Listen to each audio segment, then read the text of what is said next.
practice where everybody fell off the side of the hill. It's kind of precarious here. Yeah. You guys can see the level of detail that we put into the train is pretty high. There's our Sunderer. That's a troop transport. Oh, I was almost the person who fell off the hill there. That troop transport can hold up to 10 players, which is the size of our groups.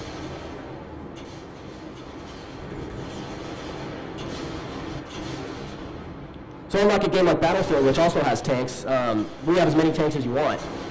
You have 50 people pull tanks and use them if you want to. So it really creates a chaotic situation, I guess, which is good. It's organized chaos.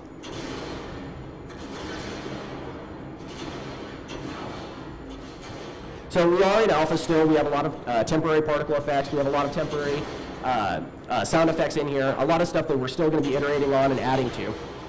But we're really happy with where we're at in general, at least happy enough to show you guys 25 minutes of gameplay here. Here we're starting to see some Terran Republic troops. And you'll notice that right away their style is completely different. Rather than having those big hover tanks like we saw before, they're using much more conventional type weapons. Whoa, getting shoved around.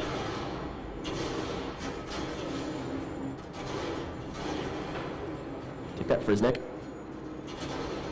You guys can see as I'm doing this and as I'm playing, I'm earning experience for all this stuff.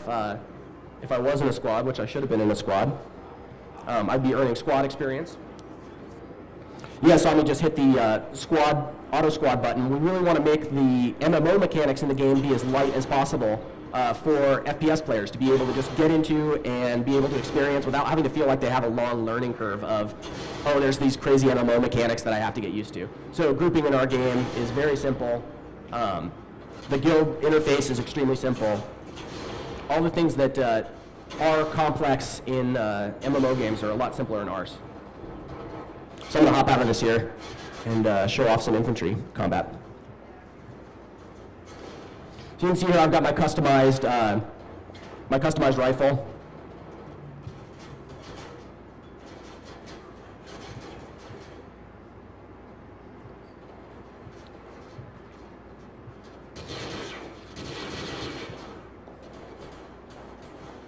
I don't know where my squad went. I guess I went ahead of them. So,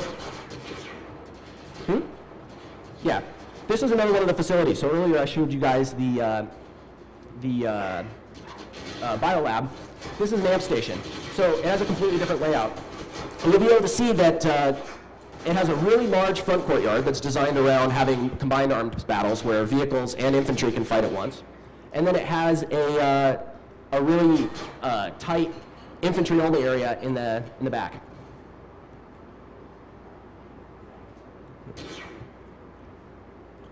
All right, gun's getting a weird state here.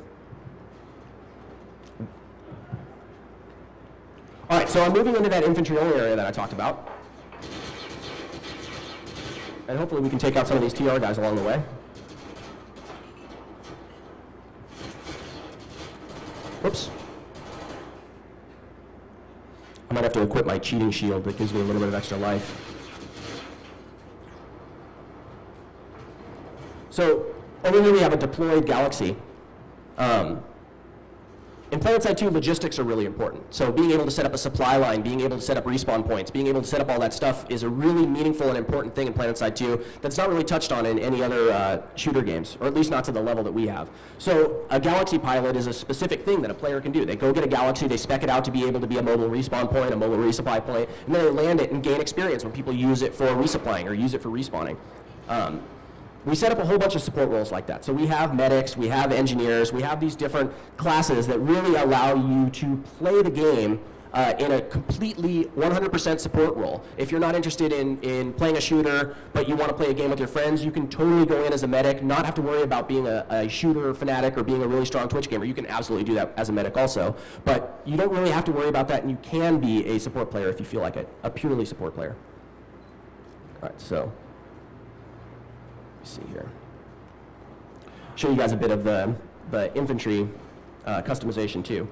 Anything from red dot sights to laser dots, tinting on my gun, all this sort of stuff is stuff that I can unlock. A bit about our business model, and I'll go into the store a little bit later. This game is free to play. It's a completely free to play game. We do have microtransactions to back it up. And the things that we're selling are things like this camo pattern on my gun or the camo pattern on my tank. We're absolutely not doing pay to win. We don't have any kind of gameplay affecting stuff that can exclusively be bought for station cash. All that stuff can be earned through resources that you get in game. And I think that's a really important thing to note for all your readers and watchers, that you know, the game is always going to be fair. We're never going to be saying that in order to succeed, you need to go spend station cash on it. We'll also have a membership that'll unlock stuff. We haven't figured out exactly what the membership is going to be yet, but we do have plans to have a membership. Oh, I got team killed again.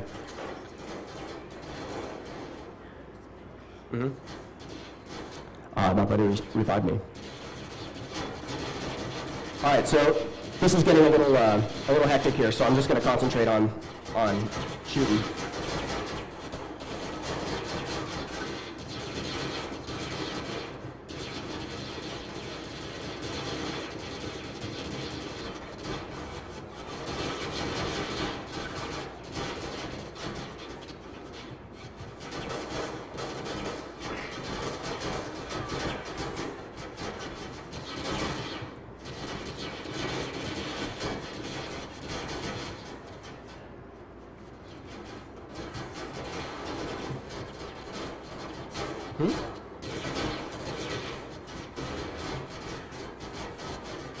So because I'm a light assault character, I'm a little bit more agile on the battlefield. I can get around and do things like get up on top of these roofs where I can get a little bit of a better vantage point.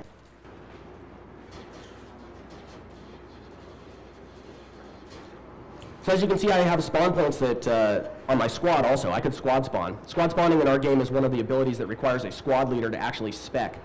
So we, again, have another support role where if you have a squad leader in your squad that has unlocked things like advanced spotting or squad spawning, then they're going to be able to give really good, strong, tangible benefits to their team. That's one of the ways that we reinforce team play. Whoop. Keep getting capped.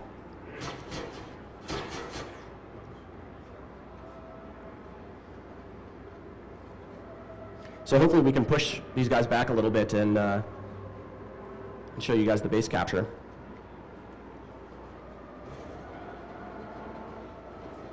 That's the signal for them to let us push up.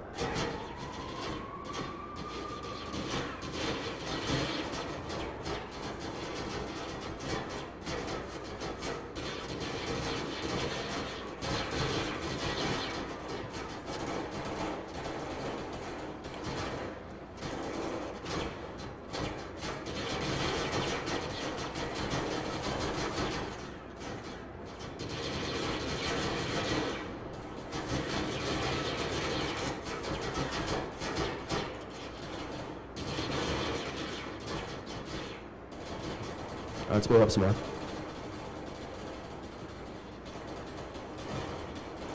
Got you. Don't float in the air like that. So we've built out most of these areas using all kinds of learnings from modern day FPS level design too. So we have these, as Josh mentioned earlier, really handcrafted areas rather than just having a large, height field that doesn't really have any kind of interesting gameplay areas in it. Every square inch of our map is designed with gameplay in mind, and all of it will be play tested, and all of it will support just different types of gameplay. Map. Yeah. So I mentioned earlier that I'm gonna die. Let me go hide. I'm gonna go someplace safe and then talk to you guys for a second. I mentioned earlier that each one of the capture points has its own region around it. Here's our map. This is just one continent. And I'll start turning